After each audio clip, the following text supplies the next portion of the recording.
Et ensemble avec notre psaume que nous venons d'exprimer, nos remerciements à Kadosh Baruch Hu pour tous les miracles qu'on voit à tous les jours, à tous les moments. 250 missiles, 180 missiles, 50 missiles, des dégâts. Et Baruch Hashem, les dégâts physiques, minimes. Mais ça aussi, c'est trop. Surtout ce jour d'aujourd'hui, le 7 octobre. Donnons un peu plus de tzedaka que d'habitude et faisons-le ensemble. Eh bien sûr que nous, on regarde le calendrier juif, le calendrier hébraïque. L'événement l'année dernière, 7 octobre, correspondait à Shabbat, le jour de Shmini Atzeret et Simchat Torah en Israël, que ce n'est qu'une journée. Eh bien, je veux partager avec vous quelques réflexions, quelques pensées qui me passent à moi. C'est sûr et certain qu'un événement aussi tragique, aussi fondamental, qui a transformé le monde entier, à toutes sortes de niveaux, mérite une réflexion personnelle.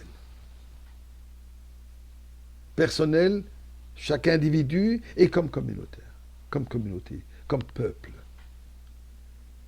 Nous, Juifs, nous prenons notre inspiration, notre direction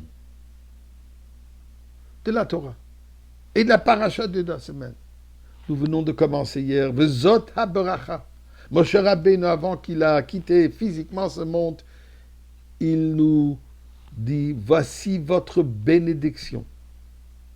Parmi les choses, tout au début, il dit, le fameux pasuk qui ne connaît pas, Torah, tziva lanu Moshe. La Torah que Moshe Rabbeinu nous a commandée et qui nous a laissé comme héritage. C'est quoi cet héritage qu'il nous dit? Vahi bishurun melech bitasef rashe'am yachad shifte Israël. Lui, Dieu, il est roi. Behit asef rashe'am. Quand le peuple se réunit. Écoutez ce que Rashi, commentaire de base, nous dit. Je vais vous lire ces paroles. Behit asef, quand ils se réunissent, bitasfam yachad baguda achat. Quand le peuple se réunit en une unité. Veshalom benehem, il y a la paix entre eux. Hu malkam. Alors lui, il est le roi. Il est leur roi. Quand est-ce que dit Moshe Rabbeinu nous dit, quand est-ce que Dieu est le roi actif d'Am Israël? Quand il y a la hartout, quand nous sommes unifiés entre nous.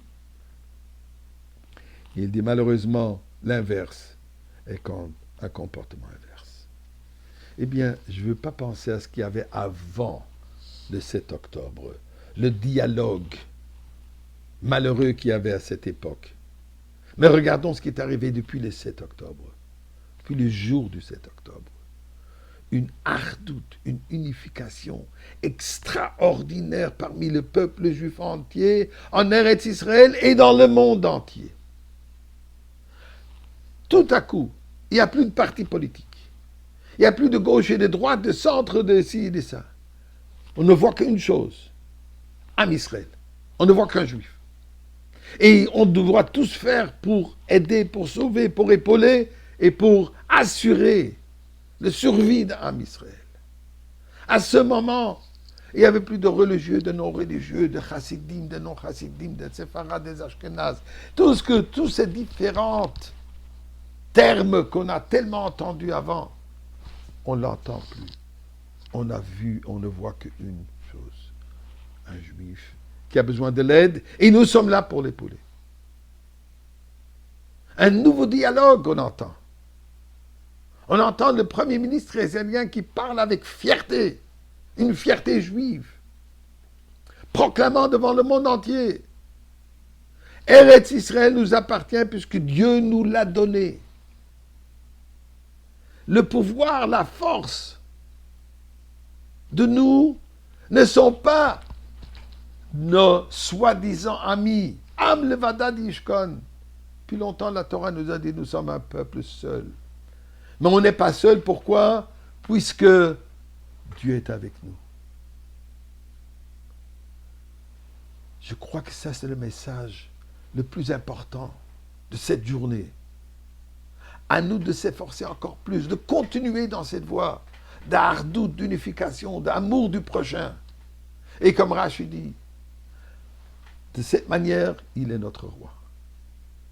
Le roi, sa responsabilité est de s'occuper de ces sujets. Et nous voyons comme il s'occupe, puisque tous les jours nous voyons les miracles. Et nous prions à Kadosh Baruch Hu pour le miracle final, la délivrance avec Melech, le roi Mashiach, maintenant.